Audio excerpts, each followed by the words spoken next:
Hey y'all, welcome to the Grumpy Meeple's random, in progress, Zombicide second edition playthrough video slash discussion. Um, so I've been wanting to get some Zombicide content onto the channel since I launched it way back on Saturday. Um, but I'm in the middle of a game and I just haven't had time to finish it, and so I keep putting it off. And I was just thinking to myself, I could just tape it now. I don't have to wait until I'm starting a fresh game or whatever. So this isn't going to be my formal review. I'm going to do an unboxing of the complete second edition as well as a review of everything when I get it. This is actually a copy that I borrowed from a friend of mine who has so many Kickstarters and board games and stuff coming in, just like something kind of all of us do. But he has so many that he just wasn't even worried about. He was just like, well, I'm not going to play it for like a year anyways. So, because I actually didn't back this on Kickstarter. At the time, my wife had talked me into adopting a slightly more fiscally responsible kind of mode of behavior. And so I was really trying to limit the number of games I backed. And I thought this one looked awesome, but just at the time I thought there were competing games at the time that I wanted more. Probably around that time, Oathsworn, possibly. I'd have to go back and look at the dates. But Oathsworn is one that I backed despite that. And Shadows of Brimstone Adventures is one that I'm not even going to tell you guys how much I spent on that game, because it seriously is insane. But when I get it out, if I can fit it all on my table, which is 4x6, by the way, I'll unbox that monstrosity. But and so I didn't back this, and I woke up like 2 months later and realized, hey, wait a minute, this is crazy. I should just buy everything I want, right? And it was too late to late pledge it or anything. So I spent a couple weeks after I saw people starting to get their copies, and especially after I saw the quality of the sculpts and how much people were enjoying it. I knew I had to get my hands on a copy, so I tracked one down finally, and it's kind of in transit right now. And so I have my buddy's copy, but I can't do an unboxing of that, obviously, because it's already unboxed. So what I'm going to do is just tape a couple rounds of me kind of playing through. I'm playing the Washington ZC campaign right now. This bad boy. I'm on the second mission, and so I'm just going to kind of show you how the gameplay differs from previous iterations of Zombicide and talk kind of generally about the things that I like, specifically with the Washington ZC expansion in mind too, because I really like it. I've always liked Zombicide, and I have an enormous amount of Zombicide stuff, almost the entirety of Black Plague and Green Horde. I have Zombicide Invader, which I haven't even really opened yet. And I never really got into the kind of modern day version, the lack of the dashboards and whatnot. These dashboards are just so cool. I really missed them in the modern day version. And just at the time, the fantasy theme was more appealing. But this edition takes it to a whole new level. And so we're just going to play through a couple rounds and talk about what I'm doing here, kind of. This isn't going to be my formal review. I'm going to review both the core game and the expansions separately and get into more detail. But I'm going to play it, show you a few things that have changed, and we'll go from there. Okay, so I'm at the beginning of the round. This is the round tracker that you use in the Washington ZC campaign as well as in the Fort Hendricks campaign. And you can see it instead of just being like a token, basically, it's actually a tracker for the time. And so at the end of every, sorry, I just knocked my, at the end of every round, you turn it forward and then you pass it to the next person. And what happens is once you hit nighttime here, shit gets real, because the nighttime rules that come with the expansions kick in and have a significant impact on how the game plays. This is where, all of a sudden, basically your line of sight gets radically reduced. You can only see a space away. And if you're shooting into a dark space, you have to roll sixes to hit. So it becomes very hard to hit.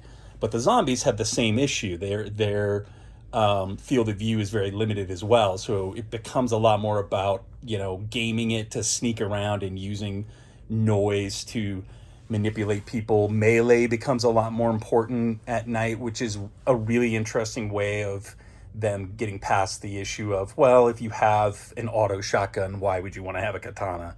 Well, the answer to that is, the melee weapons don't suffer a penalty at night. So you want to make sure you have, kind of a mix of gear. And so this tracker gets passed around at the end of every round, and then once it hits nighttime, it kind of changes the rules of the game.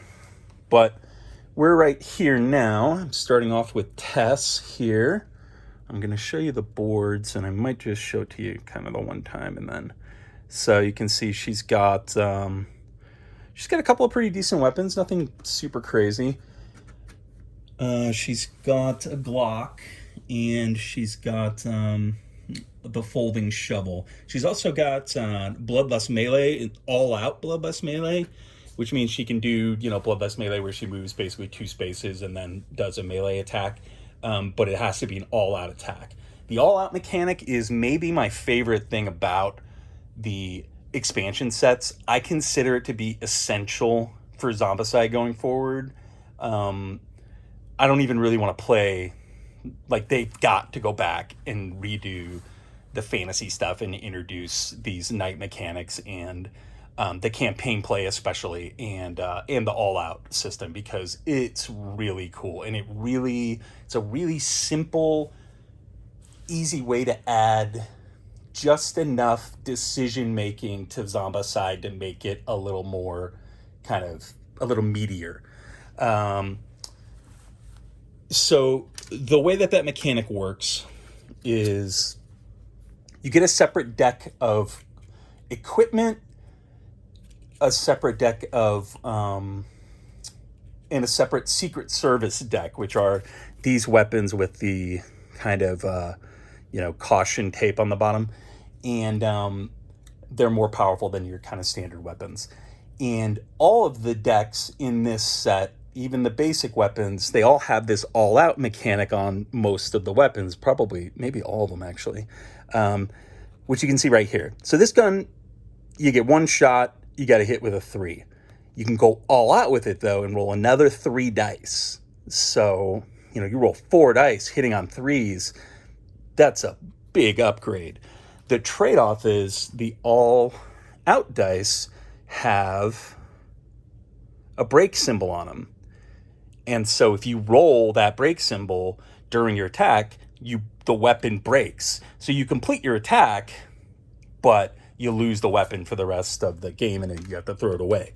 And like I said, it's like a really simple change, but I find that it adds, like, Zombicide can be a little bit mindless, especially In this edition, I could see how it could be because it really streamlines things. There's no necromancers.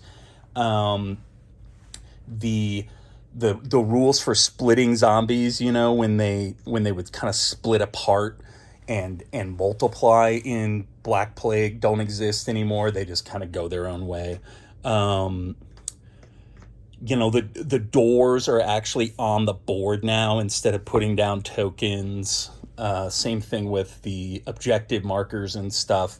So there's a lot of streamlining going on here, and it's all to the benefit of the game. But I think what streamlining that stuff allowed them to do was to add this new mechanic where instead of just adding complexity, it's adding decision making. You have to decide, well, is it worth it to risk? Like a really good example would be, let's see here. Where did her, yeah, perfect. So the Colt M16 A4 rifle. Okay. It's got a range of 1 to 3, one shot with 2 all-out dice, hits on a 3, does 1 damage. This is all great in and of itself. But right here, night vision, right? This thing is super valuable because that issue I was talking about where your line of sight is limited to 1 square at night doesn't apply if you have a weapon with night vision. So that weapon becomes uber powerful at night. I'm just going to double check. Yeah, ignores night rules and dark zone rules. Because those rules about line of sight and stuff, they apply to the dark zones on the board as well. If you're playing with that, it's kind of like the advanced rule set in the core game. So if you're attacking with this weapon, you have to weigh that. You have to weigh the value of your current attack, and the need for you to take out zombies in the moment against the value of the night vision effect of that weapon. And so that's where the decision making comes in. And again, it's not rocket science, but it's adding just enough like kind of a push your luck aspect to it, and just enough choice to really make it fun. And it's just really fun to roll those extra dice and to get away with it, and you keep pushing your luck, and eventually it always runs out. But I just really like it. I really like it as a mechanic. I think it adds a lot to the game. But enough blathering for the moment. Let's see what we want to do with Tess here. So she's got a melee weapon and a Glock. So I'm in a bit of a pickle here because I've got this A-bomb that came out, and he got double activated last turn and came straight for me, basically. And I don't have anything that can deal with him right now. So one thing I know I need to be doing is searching so that I can find a Molotov cocktail, which is like the only thing that can kill them in this game. Very few things can kill them anyways.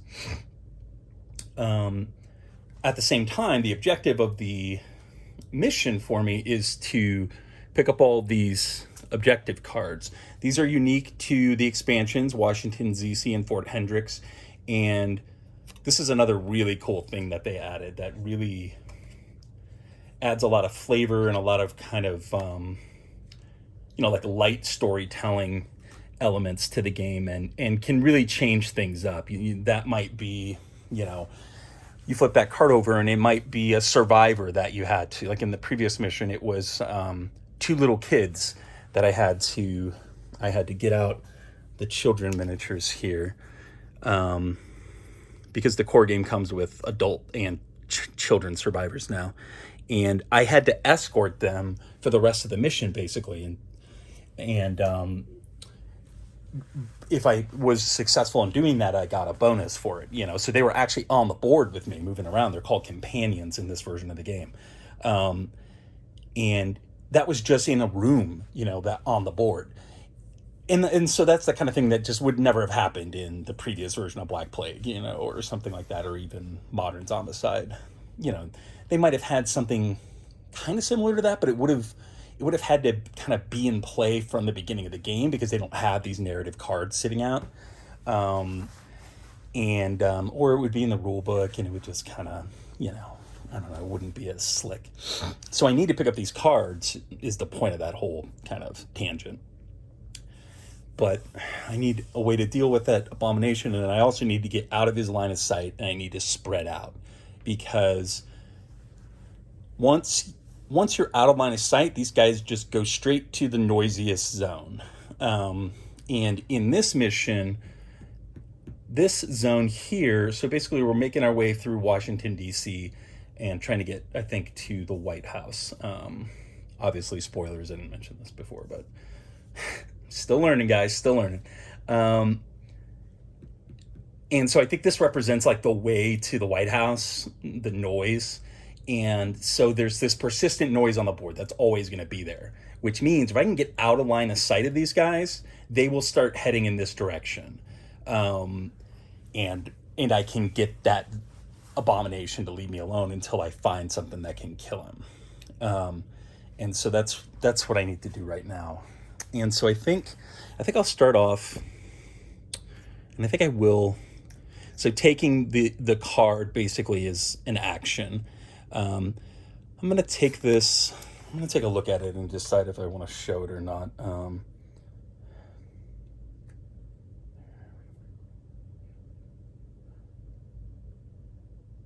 Okay, so I'm going to show this now. Let's see, I'm going to show it at 1645. If you don't want to see it, move on.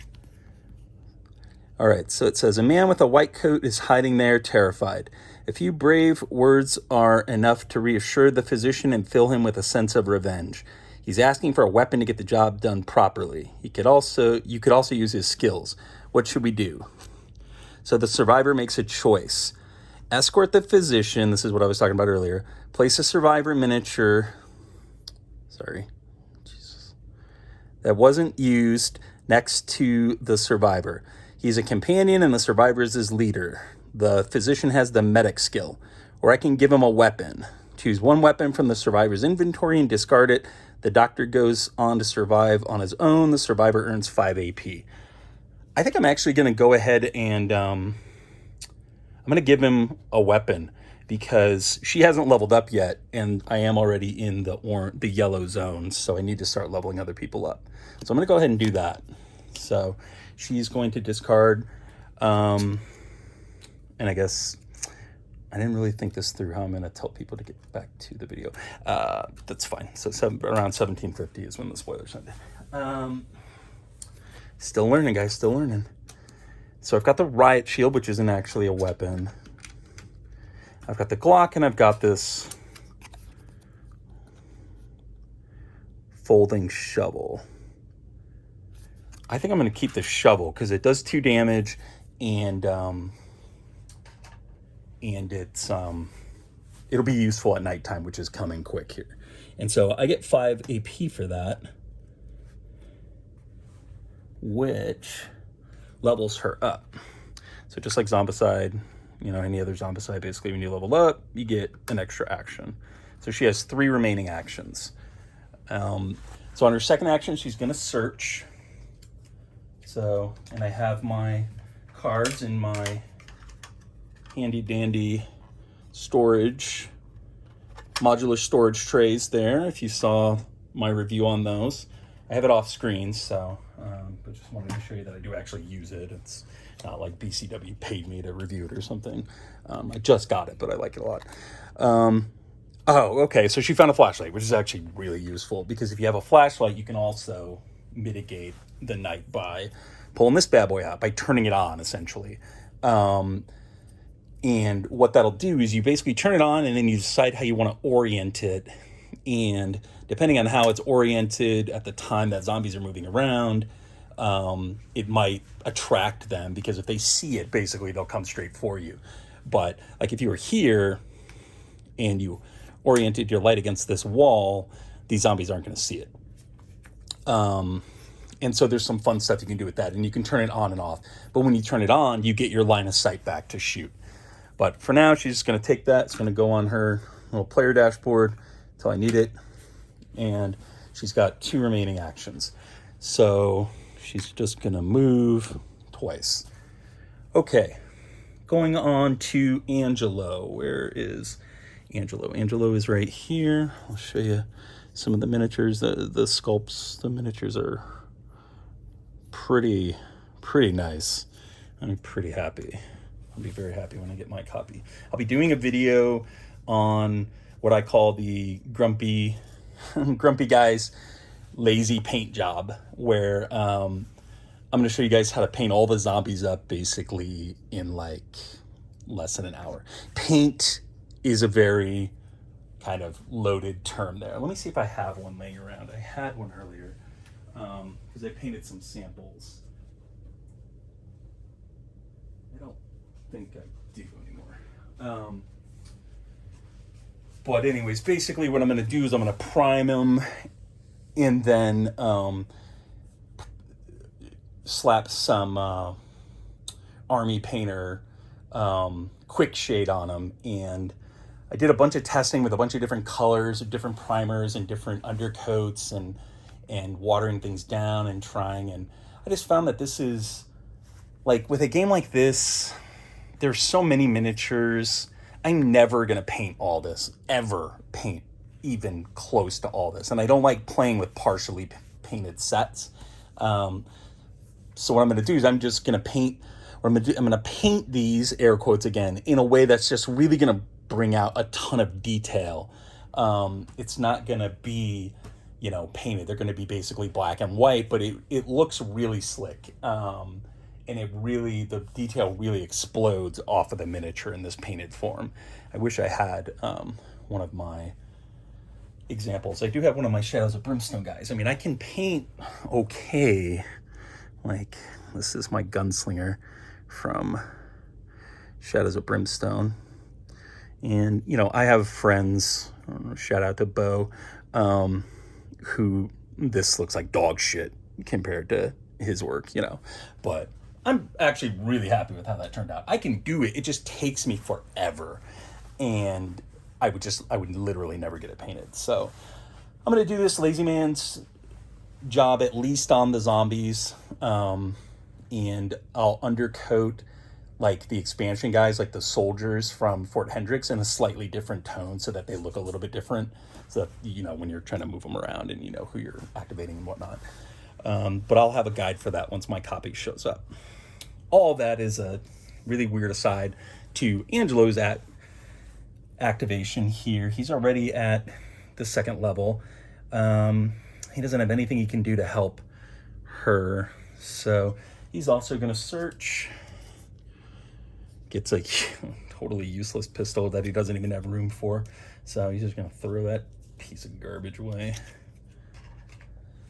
And then he's going to move,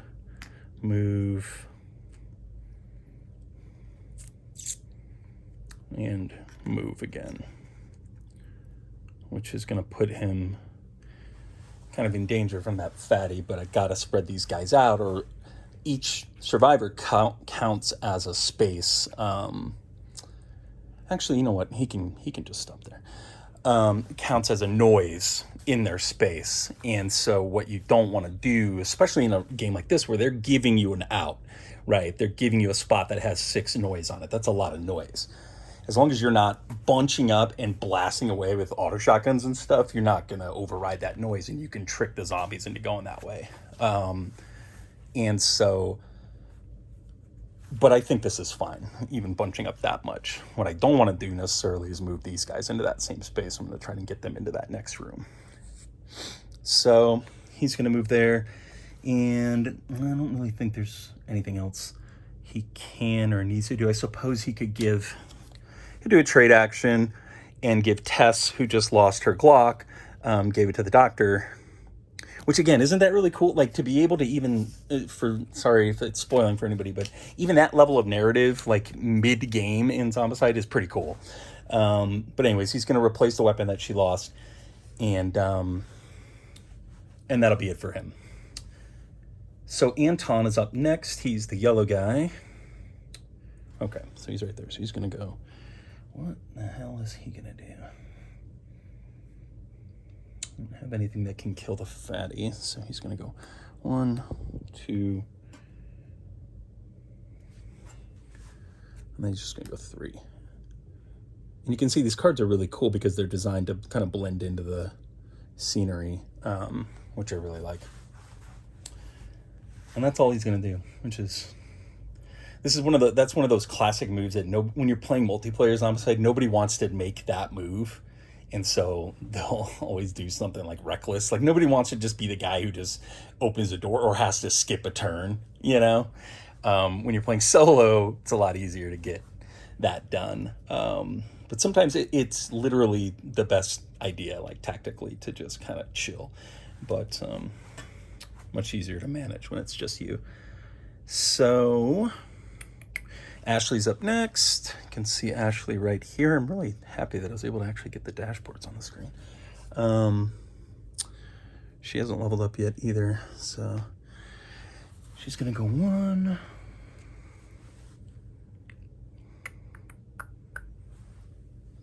2,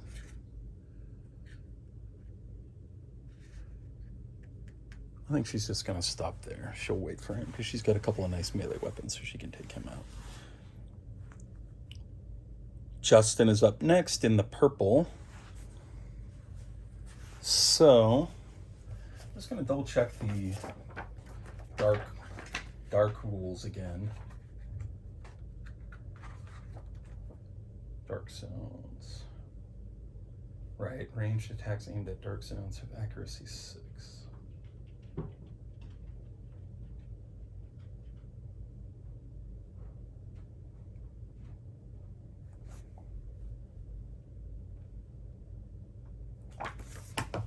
Yeah, so I don't necessarily want to get in there and try and take out that, well, I don't know, he's got a couple turns, but he will generate that noise. See, there's lots of interesting decisions to make. I think he'll move there. He's leveled up, so he's still got a couple actions. He's gonna take a shot with his automatic shotgun. Rolls 3, hits on 4, does 2 damage. He also has, his special ability is called Jack of All Trades, which means he gets to pick one of the new skills that they introduced, one of the campaign skills. He gets to pick a new campaign skill at the beginning of every campaign, basically, so he kind of switches them out because he kind of knows how to do everything. And his current campaign skill is Night Fighter, which means that, so you can maybe see, yep. The survivor's ranged attack performed during nighttime have accuracy 5+, game effects altering, blah, blah, blah. So he's a little bit better at shooting. They say specifically at night, but I'm assuming they mean in the dark, because really those are the same thing. So I'm going to play it that way. If you guys don't like it, deal with it. I'm not going to go all out. I really like that automatic shotgun. So he needs a 5 or better. He's got 3 shots. So. And he gets it. He gets a 6. Blows this hideous thing away. You can see like these miniatures, the fatties in particular, are they're much fatter, honestly, than they were in the previous games. And just really pretty well. It's hard to tell how that's focusing. So one thing you guys are going to learn by me if you watch any of these videos is that I have horrible, hilariously bad eyesight. I've actually had multiple corneal transplants in my eyes. So I have really bad eyesight, and so sometimes it's hard for me. You might notice me kind of struggle to even kind of tell if something is there or to read something on the screen when I'm doing one of my kind of YouTube, one of my Kickstarter reviews or something like that. Bear with me. I just got new glasses and my vision was better for like a month and then it crashed again. I don't know what the deal is with that. But anyways, the fatties are cool, but with my painting method that I'm going to try, which I don't even like using the word painting because people are going to make fun of it because it's really just priming it gray sear and slapping dark tone quick shade on it, and making sure it doesn't pull up basically, and then sealing it. But with my painting method, they're gonna look really cool. So looking forward to that. So he got her. That was 2 actions for him. So he still has another action, at least one more. And so I am gonna search. He finds plenty of bullets. Not super useful for him. And then I think he'll just kind of keep moving into the building. Oh, and he gets his XP. Okay, and then finally we've got Mindy. She is the one that is currently engaged with the abomination. So she's going to take her first action to get the hell away from him, which takes 2 movement. And then she's going to move again to get out of his line of sight. Because he can't see me now. There's not enough noise. I did forget to put a noise token down. But even still, there's not enough noise here to and here's the abomination. The abominations are really cool, and this is something I'll touch on in the unboxing and the review. But the core game comes with 4 different abominations, like the special abominations. Awesome idea, like such a great idea. It's so much more value to the core set. But anyways, he can't see them now. I haven't made enough noise to attract them, and I'm not bunched up enough so they're going to move in this direction when they activate. So that is it for the hero's turn.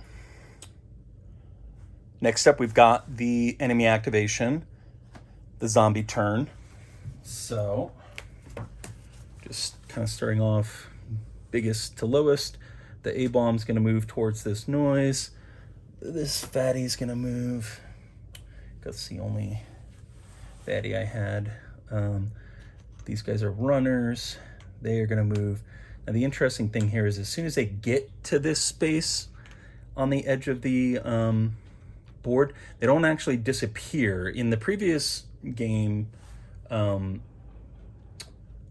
just kind of couldn't get there because of the way the environment was set up. But in this, they don't disappear. They circle around, basically. I'm going to double check the rule on that, but I'm pretty sure that's what we were looking at.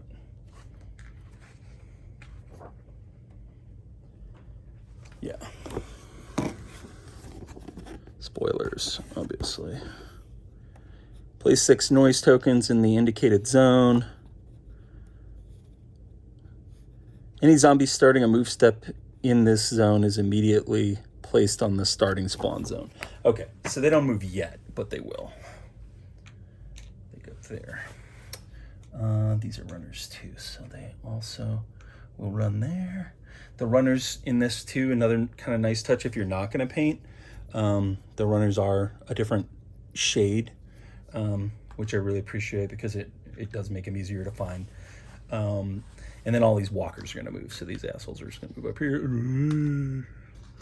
Brains, you know. What? Where's the brains?